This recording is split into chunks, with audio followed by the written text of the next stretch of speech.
다이어트 하면 꼭 한 번씩 듣는 말들이 있죠. 살은 빠졌는데 좀 피곤해 보인다. 예전보다 어려 보이진 않은 것 같아. 몸은 좋은데 얼굴이 너무 꺼졌어. 이 말 들으면 솔직히 기분 별로죠. 근데 여기서 중요한 포인트가 있어요.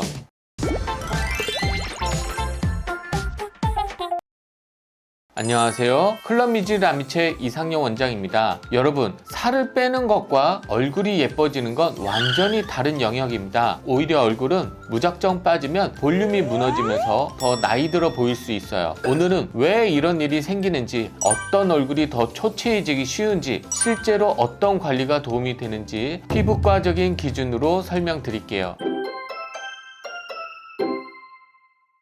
얼굴은 작아지는 것보다 균형이 중요합니다. 많은 분들이 살만 빠지면 무조건 예뻐질 거라고 생각하세요. 그런데 얼굴은 단순히 작아지는 게 중요한 게 아닙니다. 사실 더 중요한 건 볼륨의 위치와 탄력, 그리고 그림자가 어떻게 생기느냐입니다. 예를 들어 볼살이 적당히 있으면 얼굴이 입체적이고 생기 있어 보이죠? 그런데 다이어트로 앞볼과 옆볼 볼륨이 쏙 빠지면 그 자리에 어두운 그늘이 생깁니다. 예쁘게 갸름해지는 게 아니라 힘없고 피곤해 보이는 인상이 되는 거죠. 이럴 때는 단순 체중 문제가 아니라 볼륨을 지탱해주는 구조가 약해졌는지 같이 봐야 합니다. 피부 탄력이 같이 떨어져 있다면 고주파 리프팅이나 초음파 리프팅으로 처진 경계를 정리해 줘야 얼굴선이 또렷해집니다. 피부결이 얇고 힘이 없는 타입이라면 스킨 부스터 계열로 피부 밀도와 윤기를 채워줘야 훨씬 덜 초췌해 보입니다.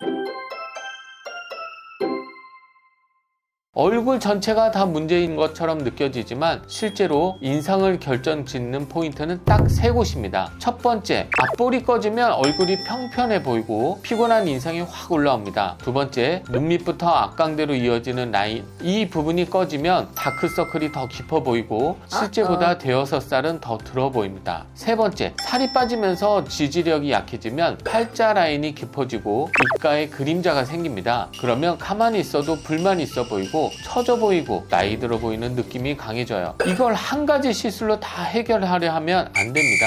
볼, 눈밑은 볼륨 보완 시술이 필요하고 입가와 턱선은 리프팅 시술로 처진 경계를 잡아주는 복합적인 접근이 필요합니다. 그래서 똑같은 다이어트를 해도 왜 누구는 예뻐지고 누구는 초췌해지느냐, 타고난 얼굴 뼈대, 지방 분포, 피부 두께, 탄력 상태가 사람마다 다 달라요. 예를 들어 원래 볼살이 통통했던 분들은 살이 빠지면 오히려 세련돼 보이지만 원래 피부가 얇고 살이 없던 분들은 살이 조금만 빠져도 꺼짐이 바로 티가 나요. 특히 30대 후반 이후에는 살만 빠지는 게 아니라 콜라겐 감소와 탄력 저하가 같이 오기 때문에 접근도 달라야 합니다.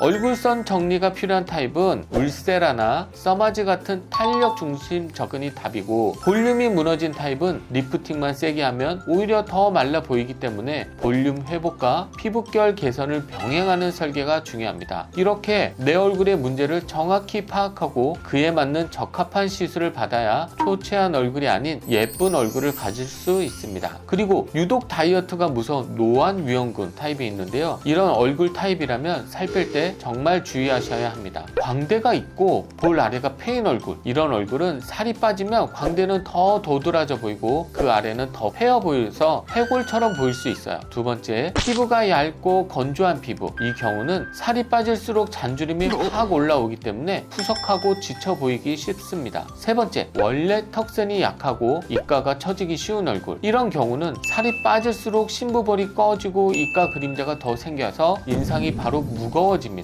이런 분들은 스킨 부스터나 고주파 리프팅을 통해 피부 밀도를 계속 유지하며 탄력까지 같이 보완해야 훨씬 자연스럽게 좋아집니다.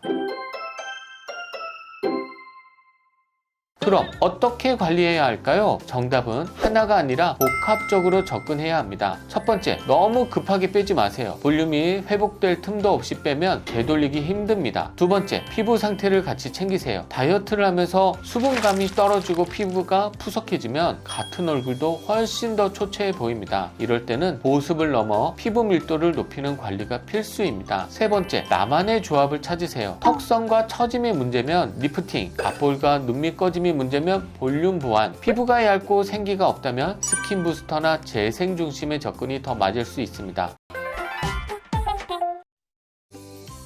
결국 좋은 결과는 얼굴을 무조건 작게 만드는 게 아니라 꺼진 곳은 채우고 처진 곳은 정리하고 피부를 건강하게 만드는 데서 나옵니다. 이때 적절한 관리를 해주면 인상이 훨씬 부드럽고 생기 있게 변할 수 있습니다. 그럼 오늘의 내용이 도움이 되셨다면 댓글로 궁금한 점 남겨주시고 구독과 좋아요 부탁드립니다. 맑고 건강한 피부로 만나요. 안녕.